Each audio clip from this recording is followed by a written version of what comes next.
There we go.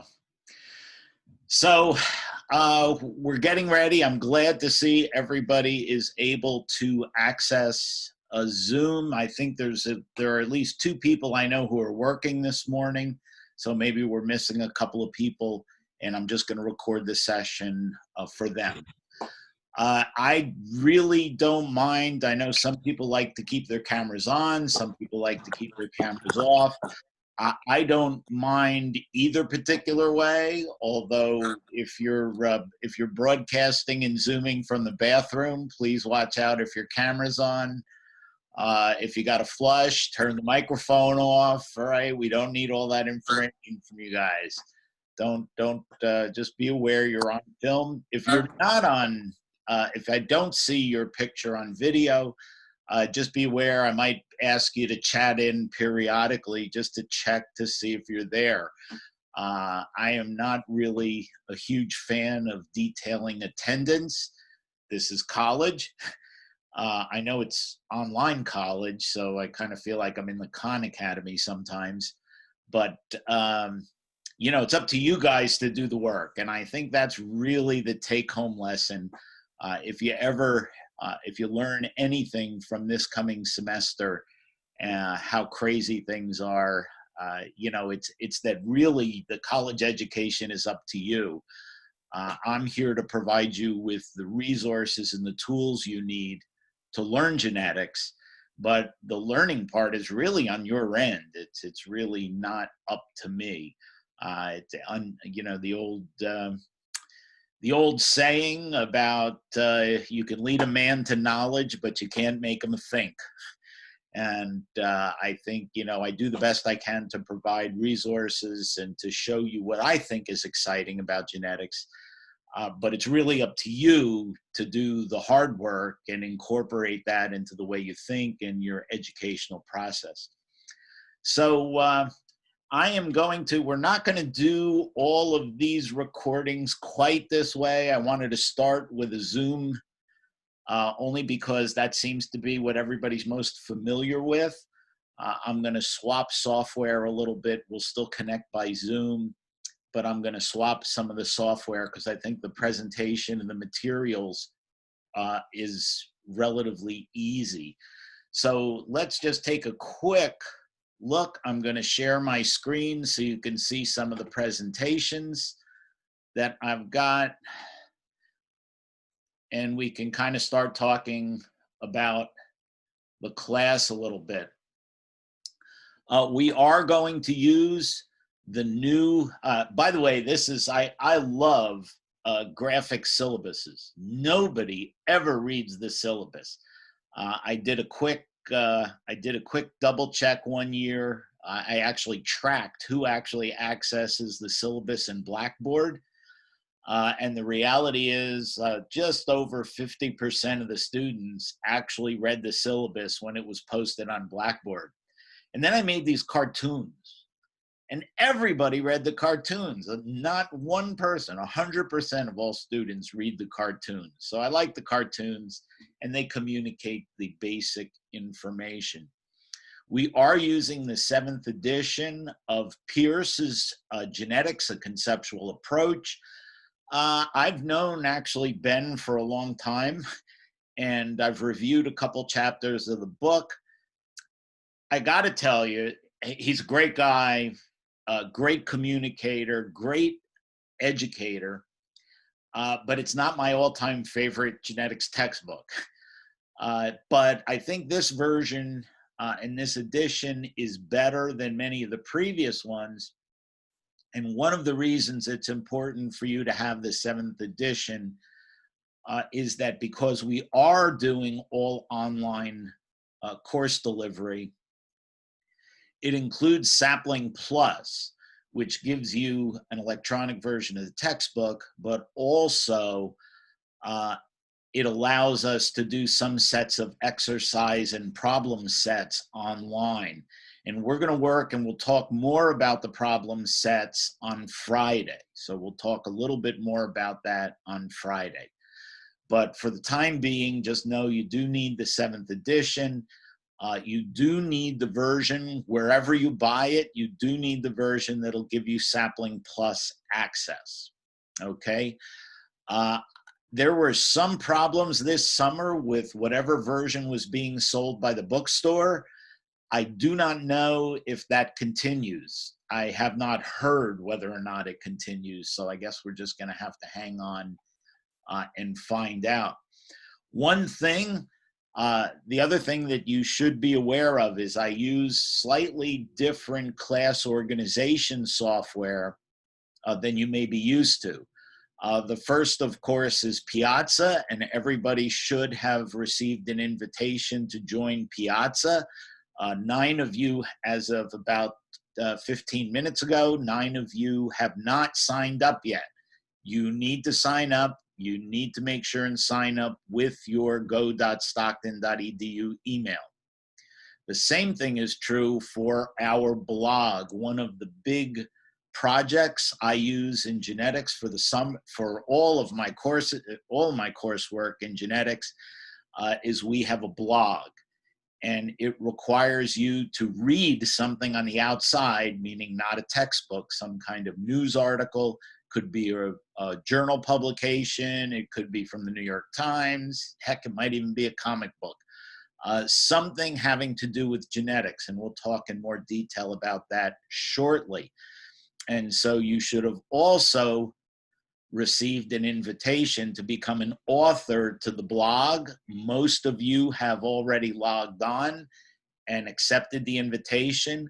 Again, it is important that you use your go.stockton.edu email address. And the reason is that Blogger or Blogspot, which is the blogging software, is owned by Google. And of course, your go.stockton.edu account is managed by Google. Therefore, you have access to all of Google's products.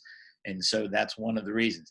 If you do not use your Stockton email account and you sign up with a different email account, sometimes it gets cranky and your blog posts won't appear on the general blog page that you link to.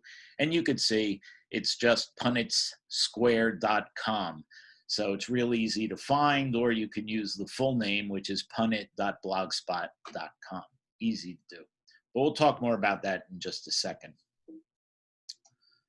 I've got to figure out how to move this screen forward. There you go. I thought I'd kind of tell you a little bit about me. I have had a very interesting career. As you can tell, my beard's turning white. The rest of my hair is turning white too. I've been around for a while. I am a real honest-to-God geneticist. I work for a variety of different companies over the years and even owned my own. But let me tell you, I am kind of a Jersey guy. I was born and raised in scenic Newark, New Jersey. My family all comes from the Ironbound section. And those of you who know Newark a little bit, all 4 of my grandparents came from the small little village in Italy. So I guess I qualify as Italian. Although I'd like you to remember that for a little bit later on when we talk about personal genomics and some of the different sequencing and geographic identification of where you're from using just the DNA analysis. And we'll talk about that in more detail about 2/3, 3/4 of the way through the semester. My folks moved out of Union just in time for me to go to high school. I went to the great Union High School. At the time, it was one of the larger schools in New Jersey. When I went there, I think we had just over 2,000 students in between 3 grades, 10, 11, and 12. The main hallway at the time, I think, was about half a mile long, pain in the butt. And their sports mascot is, of course, the Farmers, which anybody who's driven around Union, Elizabeth, Cranford, Westfield might be a little bit surprised to know that it was mostly truck farms once upon a time through the 30s into the 50s. supplying New York City with vegetables. So that's pretty much what happened in that area. I was really interested in biology. My dad started out as a biology teacher, taught in Brooklyn, taught in the Bronx, taught in Newark, and eventually ended up teaching biology at Union High School. Not while I was there, thankfully, not while I was there.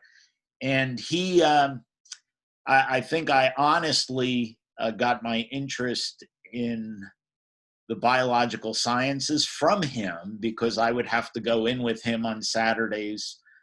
We would go into the classroom, and I remember feeding the hamsters and the fish and watering the plants and all the things that existed at that time in the biology classroom.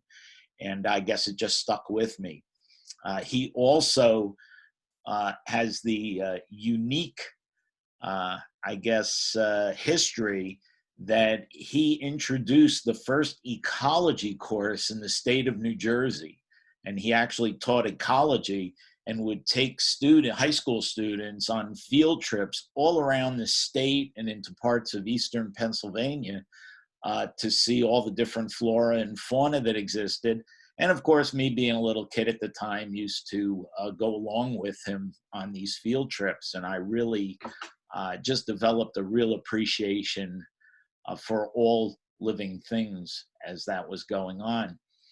Of course, if you're good at biology in high school and one of your parents or mothers or aunts or uncles or who knows who finds out that you really like biology, and maybe you're really good at it, maybe a little bit good at math and quantitative reasoning, and they all immediately know what you're going to be in the future, what your career is going to be.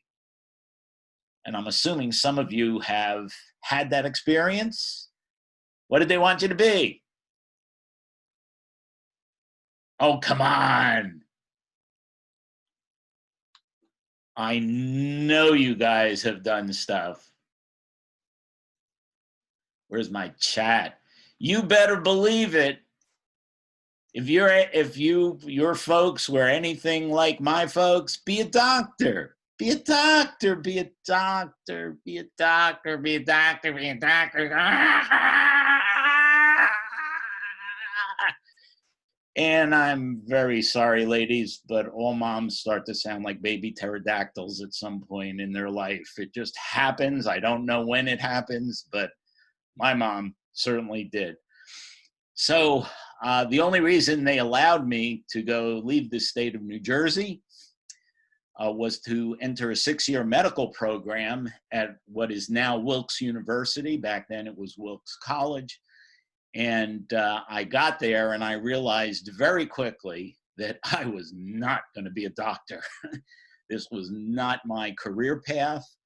And I was lucky enough to meet some great professors who really steered me toward graduate school. And I realized there's a little interlude here, which one day, if some of you are interested, stop by the office and I'll tell you. The 6-year medical program was you go to college for 2 years, then you go to medical school for 4, and at the end of the day, you get a bachelor's degree and an MD. At the end of 2 years, I didn't want to go to med school. So, of course, my parents did the only thing kind, loving parents would be, was they cut me off. I got those of you who have Italian background know I got the malocchio, and it was very exciting. That's the evil eye for those of you who worry about these things. And but luckily I had a loving aunt on Long Beach Island who owned a restaurant. And so I shipped over there. I worked as a cook, realized that that was not going to be my career path either. So I was lucky enough to be able to get back to school, finish on my own, and I met some phenomenal people that sent me to Virginia Tech to graduate school. At Virginia Tech, I got a master's degree in nutrition, PhD in genetics. From there, I met my then wife, who became then pregnant because I ignored chapter 17 in the intro biology textbook. So those of you who know what I'm talking about, just pay a little attention because that's important stuff. My advice is always wear your galoshes, okay? Very, very important. So I figured I was better off getting a job. I got a job as a geneticist for Holly Farms Poultry. I actually worked with chickens and turkeys, a little bit with pigs, and all on the genetic improvement of domesticated animal species at the time. I was not happy down in that little letter E down here in scenic North Carolina, like right here. And oops, didn't mean to do that.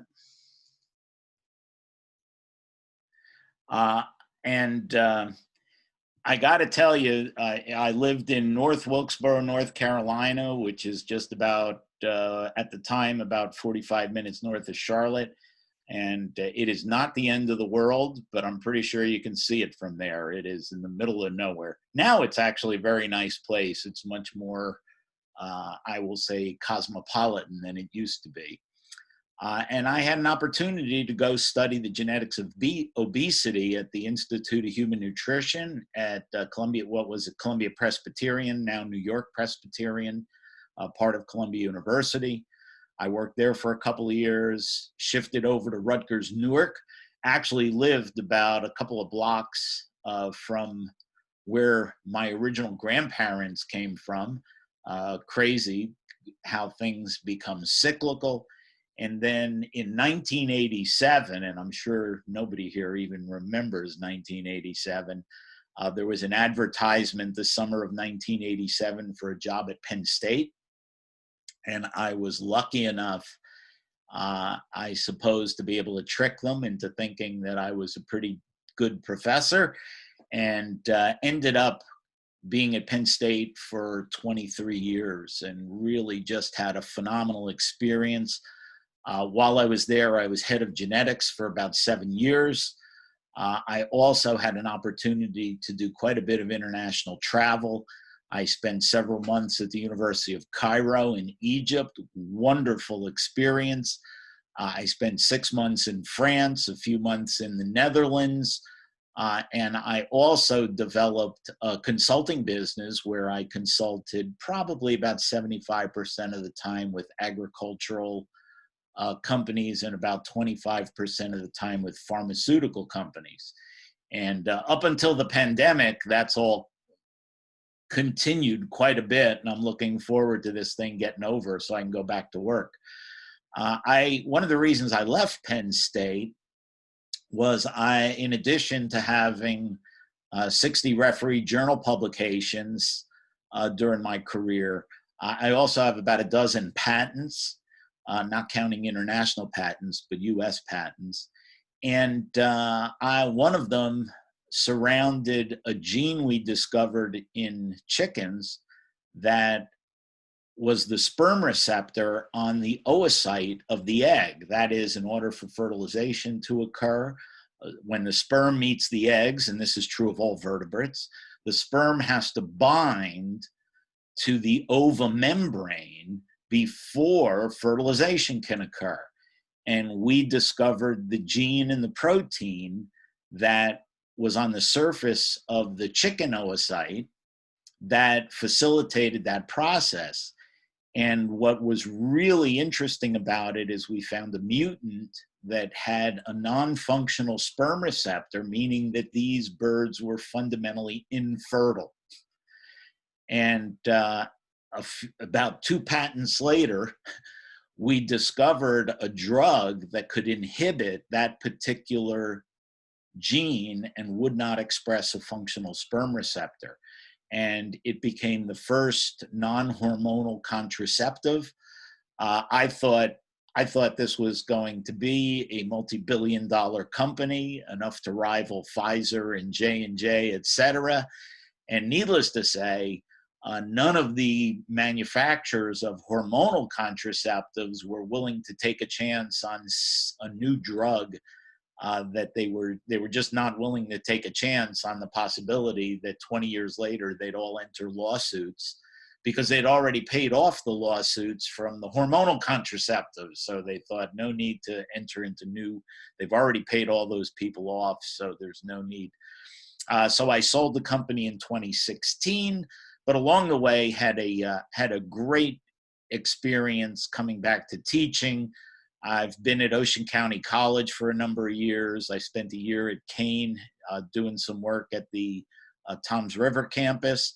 And a good friend of mine from way back, I know it's a long story, but I've been alive a long time, going back to Wilkes College, my RA at the time was a dean here at Stockton. And so we started having lunch back in 2010, and he said, you know, he says, you ought to come here and teach for a while.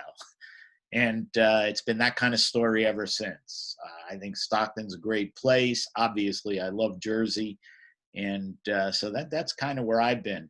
So hopefully along the way, you'll get, I tend to flesh out these details because I think knowing these, knowing the personal information about the people you're working with, I think is really important, and it helps you know, in my experience, and one of the things that I really do love about the little Google map of all the different places I've been is to get from where you start to get to where you end up is never, never, never, ever a straight line.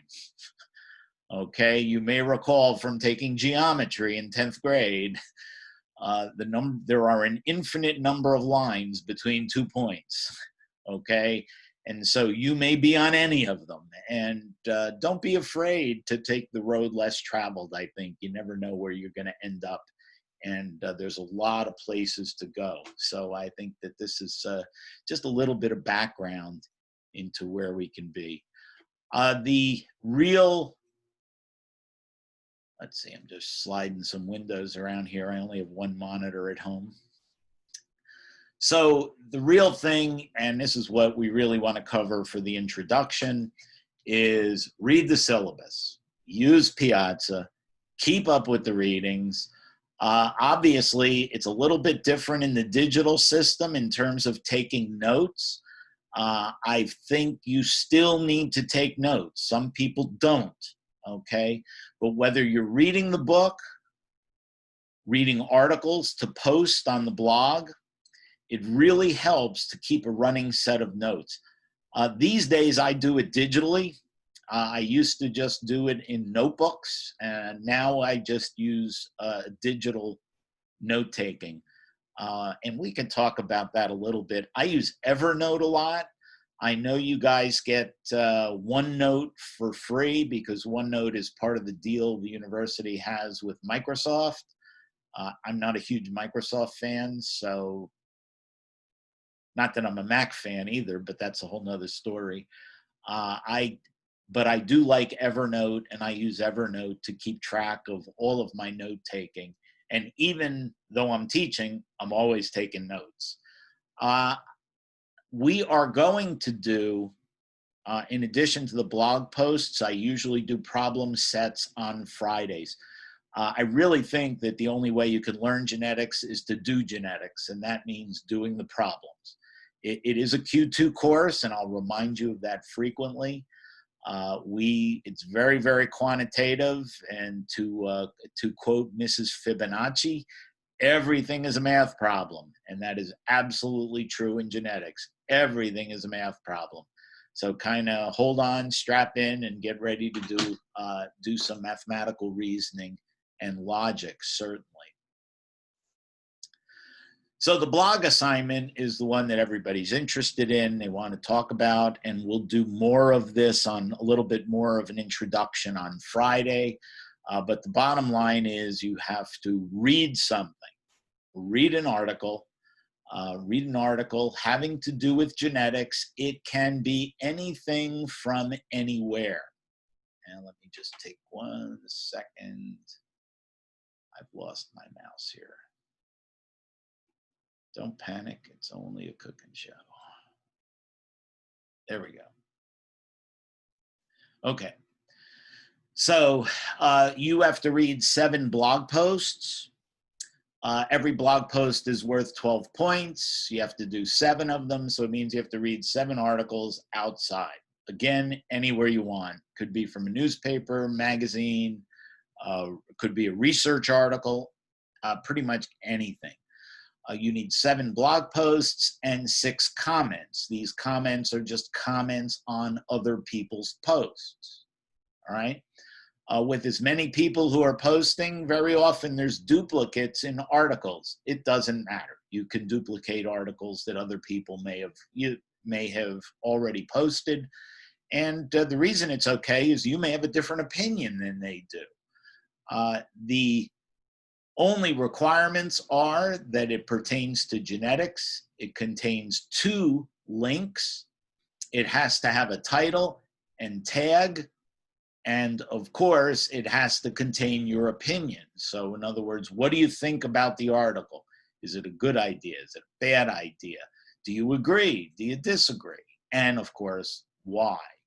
Now, I do not schedule the blog posts. And you may say, gosh, Dr. B, why is that? And the answer is, it's college. Everybody's busy. People are working. You've got other things, other assignments. This is not meant to be a burden on you, okay? It's supposed to be something that I'm trying to help you do because as scientists, you really should be doing this anyway. So if you're not doing it already, this is kind of my way to get you going and to start seeing what's in the news and what is happening concurrently. I got to tell you, with the pandemic going on, there is a ton of stuff that you can blog on and you may or may not have an opinion on, you may or may not agree with. But this will give you an opportunity to kind of get immersed in some of the current scientific discoveries and observations that are going on right now. Now, in the olden days, when I first started doing this, and I started doing this back when I was at Penn State, I used to just say, get them done by the end of the semester.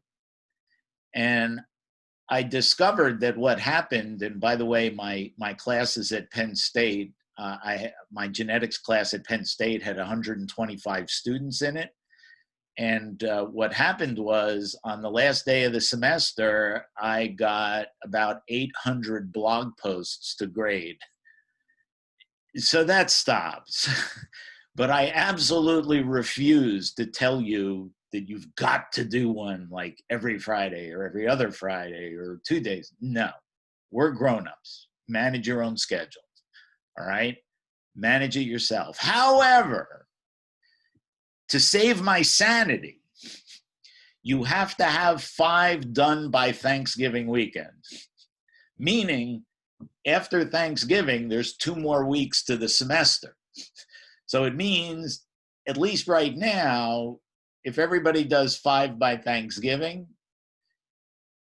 I only have 72 to read over the following 2 weeks. All right. So it just really bothers me to have to assign too much structure to this, because that's not its intent. You are, however, because the other little bit about this is you can only post a blog post once every 24 hours. It means you cannot wait until the 29th and then say, oh yeah, I'll do 5 on the 29th. No, no, no. If you want to wait to the last minute, you have to start on the 24th and post 1 every 24 hours. Okay, you cannot do them all at once. Other than that, there's really no restrictions, and there are no date restrictions on the comments at all. You can comment. My only warning about comments is they can't be, oh yeah, I agree. Nice post. Oh, good. No. They have to be a little bit more than that. They've got to be a little bit more, I like this because, I agree or disagree because, here's my rationale. I will tell you that I do not get involved in comments on the blog posts. If you make a mistake in a blog post, if there's spelling errors, formatting errors, links don't show up, I will contact you privately. I don't get involved because the purpose of the comments is sometimes students get into a conversation, okay, about why you agree or disagree and how you feel about a particular issue. And I find that if I get involved and say my opinion, well, then all of your conversation dies out because you think, oh, you know, Dr. B's old. He might know something. I'm just not going to fight him on this. And that's not the purpose of this either. You guys, it is true I'm old, but I may or may not have the last word on certain things. So it's really up to you. I do not get involved. So feel free to say whatever you want. I will tell you that one of the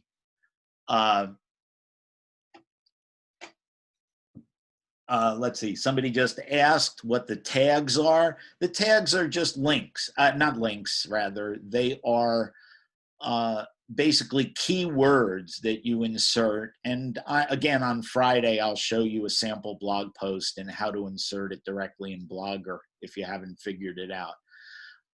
Yes, you can post all 7 before the 29th. And there is no word or sentence minimum. This is really whatever you need to do. Whatever you need to do to describe and summarize the article. If you start getting much past 2 paragraphs, then I'd start thinking, all right, time to stop typing. Okay, so it's really not supposed to be difficult. No, you do not need 6 comments per blog post, just in general.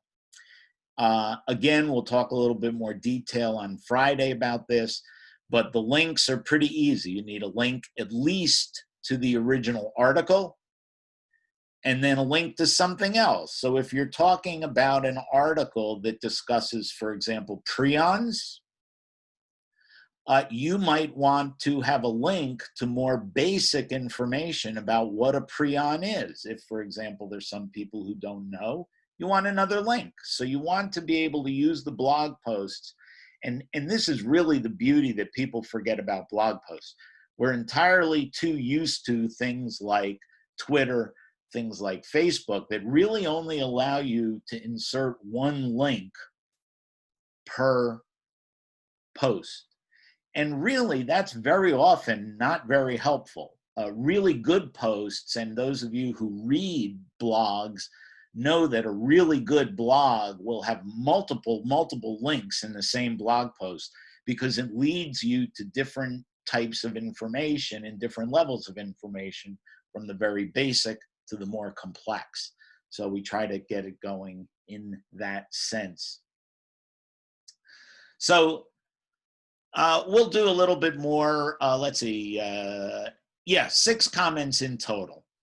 6 comments in total. There really are no rules or restrictions for that. I try to keep it very, very open because I want open discussion. Okay. So the Friday problem sets, again, we'll do a little bit more of this on Saturday. I'm still struggling a bit with whether or not to use only Sapling Plus for the problem sets or to use some other ones as well. I will decide by Friday. The genetics faculty who are teaching, I know one faculty member is only using problems on Sapling Plus. I'm struggling with that a bit, but I will know I'll make a decision by Friday's class. We'll do this again on Friday and we'll see what happens. We're going to discuss it, all the lecture folks. Here's the grading policy. Again, I tend to, by the way, somebody just asked, is the syllabus on Blackboard? The answer is not yet. However, it is on Piazza. So again, you have to look at Piazza to get in there and actually download. And I will warn you that the graphic syllabus is there, but so is the complete syllabus, which I think might be about 37 pages long. It's thanks to the pandemic, the university has required a large number of statements to go in to the syllabus. So you'll find a lot of interesting information in the formal syllabus. I'll show you how to get that in just a second if you haven't been there yet. So the bottom line is genetics grading looks like this. I do 2 exams and a final. The 2 exams are worth 100 points each.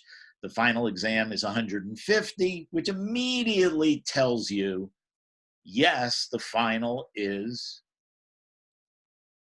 all-encompassing. It's everything from the beginning to the end. The blog postings are worth 100 points, so basically the value of a full exam. The Friday problem sets, again, 100 points. And a little bit different than you may have experienced in the past, genetics lab grade does not get incorporated into your GPA. The genetics lab grade, no matter what you get, does not alter your grade point average. However, the lab grade accounts for 25% of your overall grade in lecture. So whatever your grade is in lab, you will get that fraction of 170 points in this lecture. The lecture grade does in fact influence your GPA. And of course, an easy way to figure this out, and you can kind of see my little graphic here, is if you have, so of a total of 720 points, if you have more than 662, you're a shark, get it? Haha. If you get greater than 590, okay, you're a sea bass, very important to be a striped bass, okay, one of the great predators out there. Of course, if you get like 508, between 518 and 590, seahorse, get it? It's a sea. Oh, this is good stuff. Come on. And of course, if you get less than the 570 points, 17 points rather, you're pretty much a dead fish over here. So that's kind of, and the reason that you're a dead fish is that genetics is a C required course in biology curriculum. That is not true if you're in health sciences. However, for the biology curriculum, genetics is a C required course. That means you have to get a C in order for it to count. Genetics is a gateway course to all the upper level biology courses. Well, not all, I think there's one exception, but you need to have genetics to take 3,000 and 4,000 level biology courses. If you get a C, or actually less than a C, if you get less than a C, then you will not be able to take the upper level bio courses, and which are required for graduation, until you do get a C in genetics. So it's really kind of hard to do this. Don't do it. I always get asked what's on the test. This was actually from my chemical equilibrium professor when I was in college, and they say, what's on the test? And the answer is the exam will be derived from everything from the first day to what we covered today and any other discussions that may have occurred during lecture. So everything is fair game. Everything is fair game. So I like to really, I'll tell you what, let me do a quick, let me get out of this for a moment. Don't panic. And what I'm going to do is just shift over to my web browser for a moment. And I don't know why it's not working. Stop it. There we go. Okay. As I said, it's always exciting.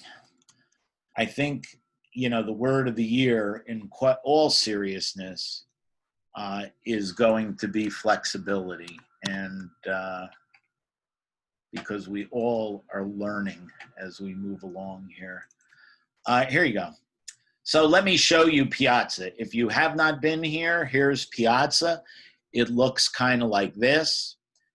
It's pretty straightforward. I highly suggest that you take a look at some of the welcome to Piazza. It is really a content management system. I like it much, much better than Blackboard. It's a really easy place.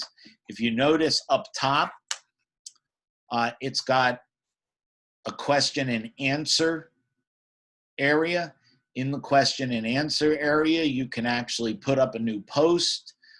The posts can be private to me or to other people.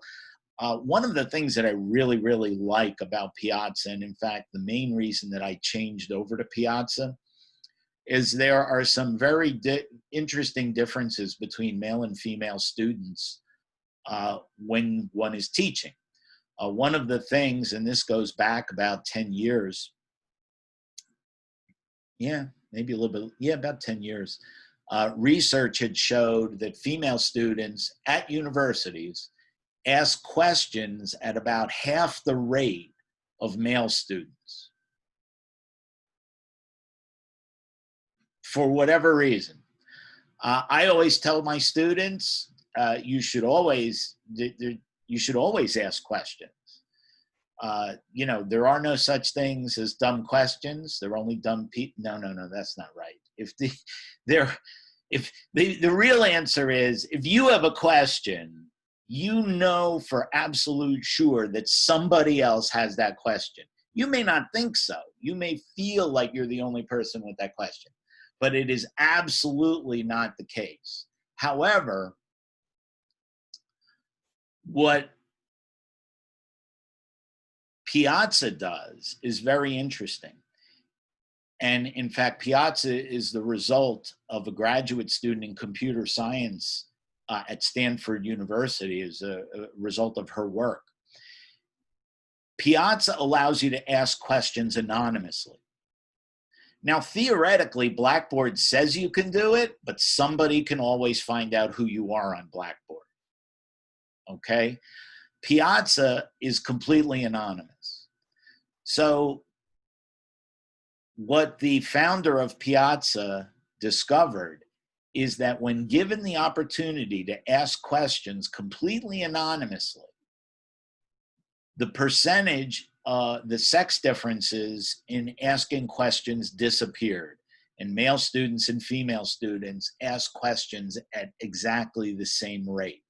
So I think this is a really important approach to be able to give people, whatever the reason, and I'm not smart enough to know why that sex difference occurs. You know, we can all pretend to make up our own rationale about this, but I think it's really, really important to feel comfortable enough that whatever the reason is, you can ask a question. And I think you'll find out that if you ask a question anonymously, you'll find out very, very quickly that other people have the same question. And so, so that's one of the reasons that I really, really like Piazza. So if you take a look at these tabs up top, you could see also your resources. Notice the first thing that pops up is the syllabus. Also notice that they still call us the Richard Stockton College of New Jersey. They don't call us Stockton University, but that wasn't me. It's the company that sets it up. There are lots of resources in this tab. You can see everything from a series of genetics problems to copies of lecture notes, to assorted other resources, everything from, I think there's a free 4th edition of the Pierce textbook here.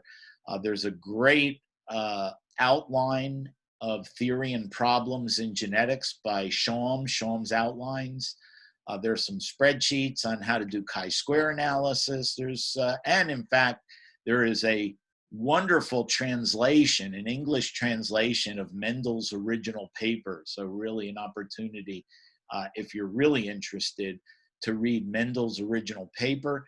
This was published in the 50s by the Genetic Society of America, and actually includes not just an English translation of Mendel's paper, but also the 3 papers by Krenz, Chermak, and De Vries, 3 independent scientists who confirmed Mendel's results nearly 40 years later. So really kind of a cool thing to have. If we take a peek, why won't this let me do this? I swear, some days. There we go. Sorry. My Mac laptop actually works better for Zoom calls and for video, but everything works backwards on a Mac. If you do go to the question and answer area, you can see pretty quickly there's whole hosts of, I think I get kind of a review of everything that's going on, but you can also look at the posts. And so there are a series of unread posts that you can look at, and as well as other posts. So everything that we do in class is going to be here. I will post videos, I'll post problem sets, I'll post reminders and dates. So it's really important that you sign up for this so you have access to all the information. Okay, make sense? All right, so let's stop sharing this. I have a question. Excellent. What's up? Is there going to be like a reading list posted, or like which chapter we're doing next, so we can like stay on top of that? Yes. So if you actually go in Piazza, and I don't think I'm actually showing you this yet, so hang on one moment while I reshare. This is really a pain. I got a better way to do this. Wait a minute. Sorry. Aha. Share screen. Do, do, do. Okay. So if you actually download the syllabus, hopefully you guys can see this. Can you? Somebody shake your head. Do you see a syllabus? This has, actually, I don't know how many pages it in the, oh, it's only 10 pages, piece of cake. This has the course description, class format, Cartoons are very important for those of you who answered the survey. I think cartoons are really, really important. Course objectives, learning outcomes, idea objectives. Are you asleep yet? Not yet. Textbooks, and of course, here are the chapters of the book that will be required by week. So this week, basically, we're going to cover the introduction and overview, which will be today and Friday. These are chapters 1 and 3 in Pierce. As far as assignments go, we're not going to worry about assignments until Friday. Friday, I will insert in this column. I will also include a separate post on Piazza on problems that will be due at the end of every week. I'm kind of hoping we can figure out how to do them together. I really hate the idea when I do problem sets, normally in our face-to-face classes, we set up groups within the classroom and we work in the classroom on all the problem sets together. I just find that a much better educational opportunity, okay? Students can help one another, groups can interact with one another, and I can interact with each group in a smaller setting. So if I can kind of connect with you in a group of 5, as opposed to in some kind of, I don't know, whatever the hell this is with 36 people on little tiny screens on my laptop, I just try to make this as much as an in-person experience as I possibly can, because I think I'm better at it. You'll probably have professors who are way better, knowing that, you know, you can't really reach out and grab them by the throat, than me. I like, you know, if you want to knock me down, well, please do, you know, just be aware I'll knock you down back. Okay. So I mean, I just think the personal interaction is so important. If you haven't figured it out yet, one of the things that makes me a really good teacher, not just a professor. I mean, the professor is all the publications and the patents and the knowledge and the experience. But one of the things that makes me a good teacher is I truly love the topical matter, and I'm very excited by it. So I have a tendency to be able to communicate by my enthusiasm. Somebody just sent me a chat thing and I can't find my chat box. This is a pain in my butt. Anyway, hang on, I'll get there. Maybe. This is like totally useless. All right, wherever you are chatting, I can't find you. Don't panic.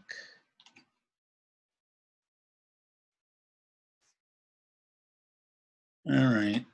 Wait. I think I got it. Customize. I'm screen sharing. This is ridiculous. So, you're welcome. That was a long way to go for that. But anyway, I'm excited about what I teach, and I love everything about this course. You will find that I'm very prejudiced when it comes to my views on genetics. I am a eukaryotic geneticist. I deal mostly with vertebrates in all my work. I fundamentally don't believe in prokaryotes. Prokaryotes, in my mind, are failed eukaryotes. So if you expect to learn bacterial genetics, I'm really probably the worst person to take genetics with. However, if you are interested in animals, and animals, remember, includes insects. If you're interested in humans, which we happen to be animals as well, then those are right up my alley. So you kind of pays your money and takes your choice. But I do know enough about bacterial genetics to pretend to teach you something about them, but one cell, come on, give me a break. How boring. Anybody can do one cell. The fun stuff is when you get to 1 trillion or so. That's the good stuff. So I think this is a good time to stop. I don't want to drag out. One of the things that I have learned, I did teach this entire course online for the first time this past summer, aside from the spring break phenomenon, you know, post-spring break last semester. I taught the last half online, but that was a frightening experience. This summer, I learned a lot more about communicating via this medium and being online. And one of the things that I discovered is that nobody can maintain their sanity or even be awake for an hour and 45-minute lecture on Zoom. It is absolutely fundamentally impossible. And so I try to break these things down into smaller bites. I may have mentioned, those of you who are in lab with me, I try to make the videos, all of the research says no more than 10 minutes per video, okay? I find some of our topics are complicated that I can get them done in 20 minutes. But obviously we're crushing, we're getting very close to an hour here. So I think this is a great time to stop and just ask you guys any questions, you still worried about doing this online? What do you think? I actually have another question. Excellent. On the piazza, for the lectures. Wait a second, because I'm trying to locate where you're. Let's see if this helps. Okay, go ahead and ask. For the piazza, the lectures, like the PowerPoints and stuff like that, is that based on each chapters, or they're just like ones that you like made? So I'm assuming, was that Michelle? Yeah. Okay, just checking in. I just want to make sure I know who's talking. Um, basically the lectures will be the chapters in the book are basically background information. Okay. Okay.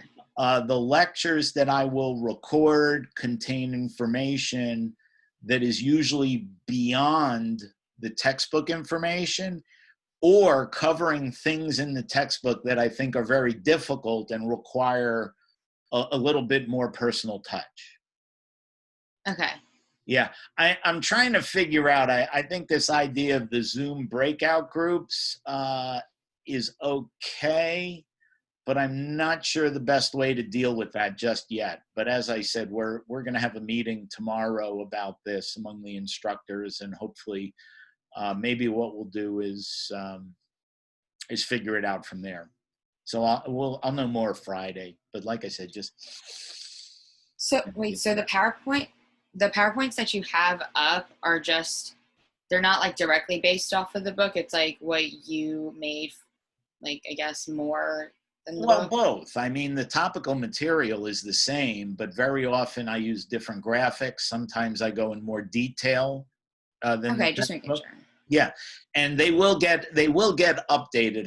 The things that are posted right now are older versions, usually last semester's versions.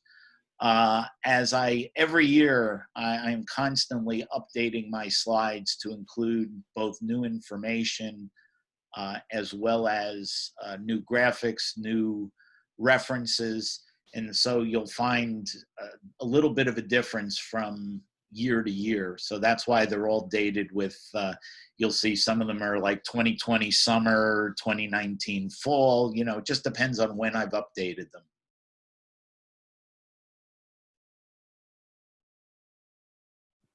Professor, Yes. I have a question about the Planet Square, the blog post website. So Yes. whenever we go to the website, do we like, because they don't give me the option to log in or sign up? Right. Did you Like, get an invitation from me? no, I checked my email. I got nothing. Okay, then just send me a quick email and I'll make sure that you get an invitation to join. Okay. Okay, same thing for everyone else. If you did not get an invitation or you need me to resend it because the invitation expired, just send me a quick email and I'll make sure you get a new one. No problem. So with the invitation, we can just make a new blog? You don't want to make a new blog. You want to join the existing blog. And then once you do that, you will be able to post your blog post. Okay. I'll go over it in detail on Friday. We'll do a quick blog, or I'll record a video or something. I'll dig around. I should point out that there's a lot of fun things on Twitter one can learn besides listening to ranting and raving politicians. There is a wonderful effort among scientists and genetics in particular to use Twitter to talk about current issues in science. And it's really quite a bit of fun. We'll talk a little bit about COVID-19 and efforts to understand the genetics of COVID-19. And there's some great stuff on Twitter in that regard. So we'll have a chance to talk about that a little bit as well. Anything else? Good to go? Going once. Going twice. All right, you guys enjoy the rest of your day. Be safe out there, okay? Take care, and we'll be in touch, I guess. We'll talk to you between here and there. Take care of yourselves. We'll see you.